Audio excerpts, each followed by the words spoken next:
Hello students, welcome to my channel. हमने हिंदी साहित्य के वस्तुनिष्ठ प्रश्न उत्तर एमसीक्यू उन अभ्यर्थियों के लिए शेयर कर रहे हैं जो विभिन्न प्रतियोगी परीक्षाओं जैसे TGT Hindi, PGT Hindi, UGC net Hindi, JRF Hindi, Hindi assistant professor, Hindi entrance exam, Hindi PhD entrance, SSC, railway, UPSC, state PSC आदि की तैयारी कर रहे हैं को ध्यान में रखते हुए हमने ये हिंदी साहित्य के क्वेश्चन आंसर तैयार किए हैं।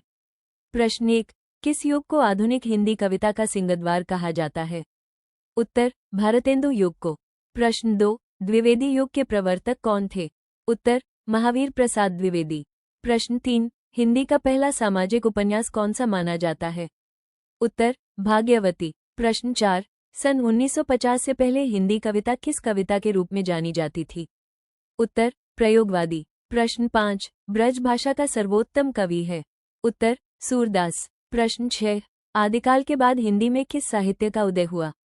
उत्तर, भक्ति साहित्य का। प्रश्न 7, निर्गुण भक्ति काव्य के प्रमुख कवि है? उत्तर, कबीरदास। प्रश्न 8, किस काल को स्वर्णकाल कहा जाता है? उत्तर, भक्ति काल को। प्रश्न 9, हिंदी का आदि कवि किसे माना जाता है? उत्तर, स्वयंभू। प्रश्न 10, आधुनिक काल का समय कब से माना जाता है? उत्तर, 1900 से अब तक। प्रश्न 11, जयशंकर प्रसाद की सर्वश्रेष्ठ रचना कौन सी है? उत्तर, कामायनी। प्रश्न 12, बिहारी ने क्या लिखे हैं? उत्तर, दोहे। प्रश्न 13, कबीर किसके शिष्य थे? उत्तर, रामानंद। प्रश्न 14, पद्यावत महाकाव्य कौन सी भाषा में लिखा है?